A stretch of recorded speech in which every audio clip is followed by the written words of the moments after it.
तो बदलते समय के साथ यह बातें तय हो चुकी है कि भविष्य का निर्णायक खिलाड़ी वही होगा जो इलेक्ट्रॉनिक, डिजिटल और आर्टिफिशियल इंटेलिजेंस की ढाल बनकर उभरेगा। और भारत ने अब इलेक्ट्रॉनिक सेक्टर को ही ढाल बनाना शुरू कर लिया है, जिसकी जरूरत के बिना ना तो डिजिटल कंपोनेंट चल सकते हैं और ना ही आर्टिफिशियल इंटेलिजेंस कुछ कर सकते हैं। और सबसे पहली और अहम बात तो यही है कि आईफोन मैन्युफैक्चर करने वाली ताइवानी कंपनी फॉक्सक का भारत के लिए दीवानापन देखने लायक है। दरअसल चीन चाहता है कि इलेक्ट्रॉनिक्स सेक्टर में उनका ही दबदबा हो, लेकिन भारत चाहता है कि तुम्हारा दबदबा नहीं चलेगा।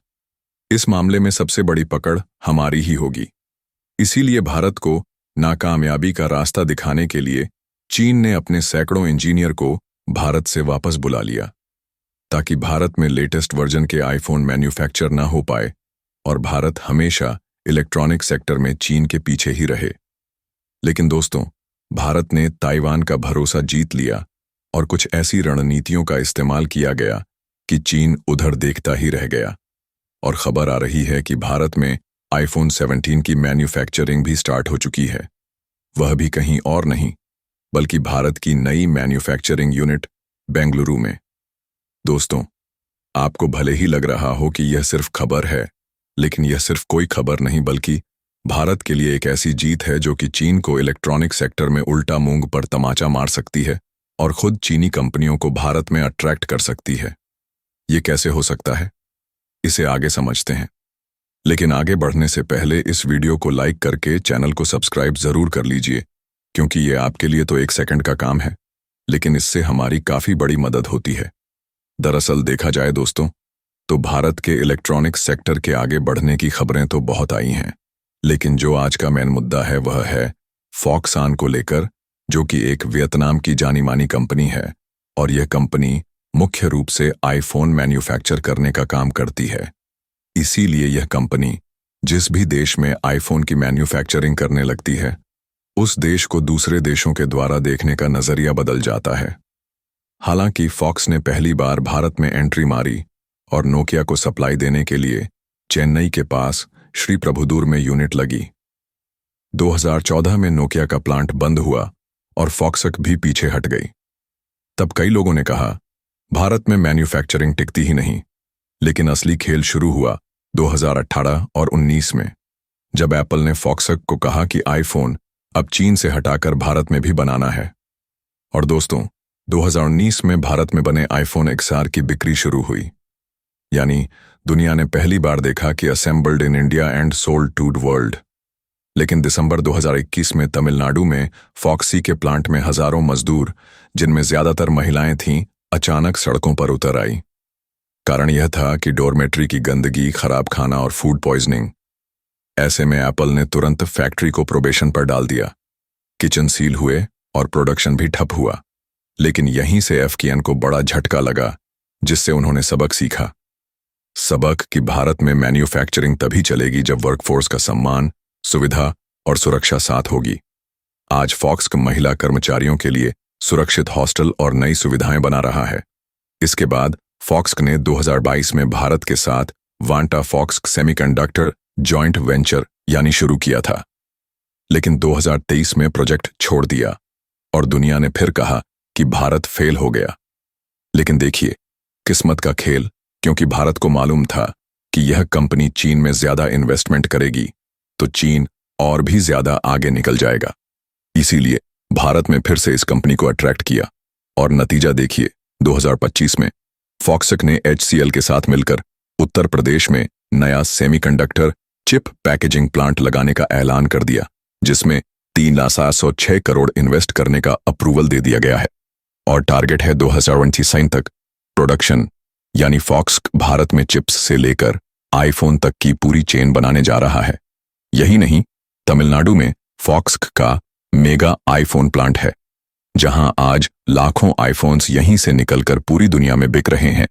लेकिन भारत सबसे ज्यादा खुशी तब महसूस कर रहा है जब बेंगलुरु में फॉक्स द्वारा बनाया गया आईफोन 17 की मैन्युफैक्चरिंग स्टार्ट कर चुका है। और यह खबर सबसे ज्यादा किसी के पैरों तले जमीन खिसका रही है। तो वह कोई और नहीं है बल्कि भारत का पड़ोसी चीन है। और रिपोर्ट्स कहती हैं कि फॉक्सक के 300 से ज्यादा चीनी इंजीनियरों को अचानक भारत से बुला लिया गया। दरअसल फॉक्सी की जो चीन में यूनिट है, वहां पर आईफोन बनाने वाले हाईटेक इंजीनियर थे। तो जब फॉक्स द्वारा भारत में बढ़ाया जाने लगा, तो फॉक्स ने चीनी इंजीनियर को भारत में बुलाया था। लेकिन चीन को डर सताने लगा कि कहीं उनकी टेक्निकल सेक्टर की जगह भारत ना ले ले, इसलिए उन्होंने अपने 300 इंजीनियर को ही वापस बुला लिया। इसका असर क्या हुआ कि ट्रेनिंग और हाईटेक प्रोसेस में थोड़ी बाधा आई। दूसरी तरफ चाइना ने रेयर अर्थ एलिमेंट्स जैसे डिस्प्रोशियम की सप्लाई टाइट कर दी। इसका असर हैदराबाद के एयरपोर्ट्स प्लांट पर पड़ा। दोस्तों, ये सीधी इकोनॉमिक वॉरफेयर थी। चीन चाहता था कि भारत एप्पल की सप्लाई चेन में आगे ना बढ़ पाए, लेकिन क्या चीन सफल हुआ? नहीं। भारत ने तुरंत लोकल स्किल डेवलपमेंट, वैकल्पिक सप्लाई चेन और नई पॉलिसीज के साथ चीन की चाल नाकाम कर दी।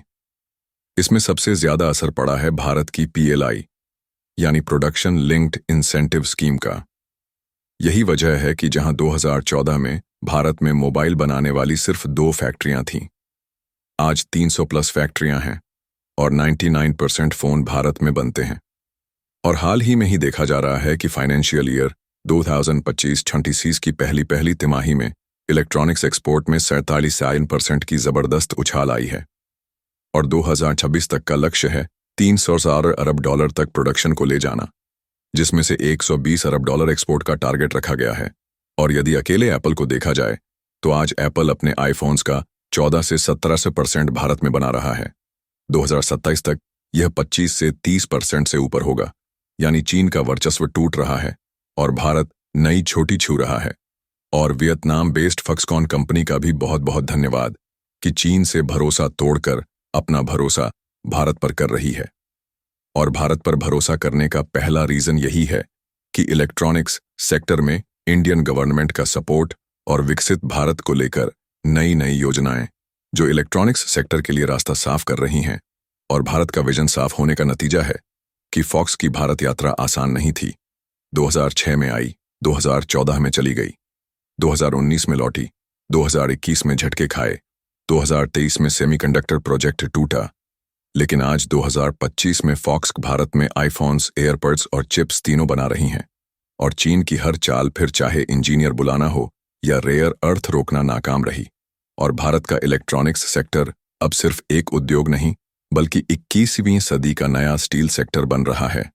क्योंकि दोस्तों, अगर 20वीं सदी स्टील की थी तो 21वीं सदी इलेक्ट्रॉनिक्स और सेमीकंडक्टर्स की होगी। और इस बार भारत सिर्फ ग्राहक नहीं बल्कि वैश्विक सप्लायर होगा। और अब सबसे कमाल की बात बताता हूं कि भारत की नीतियां और मजबूती से इलेक्ट्रॉनिक सेक्टर में बढ़ाया गया कदम इतना मजबूत रहा कि पिछले दिन चीन के विदेश मंत्री भारत आते हैं, जहां वह S जयशंकर जी से मिलते हैं और उन्होंने रेयर अर्थ मेटल्स, फर्टिलाइजर्स और टनल मशीन की जो भारत को सप्लाई रोकी थी, उसकी सप्लाई चालू करने के लिए तैयार हो गए हैं। बाकी आपको क्या लगता है कि फॉक्सकॉन भारत में आईफोन की मैन्युफैक्चरिंग करके सही काम कर रही है या नहीं? अपनी राय कमेंट में ज़रूर बताएं और इस वीडियो को लाइक करके अपने मित्रों तक शेयर ज़रूर करें ताकि उन्हें भी जानकारी मिल सके। इसी तरह और नॉलेजेबल वीडियो देखने के लिए चैनल को सब्सक्राइब ज़रूर करें। जय श्री राम।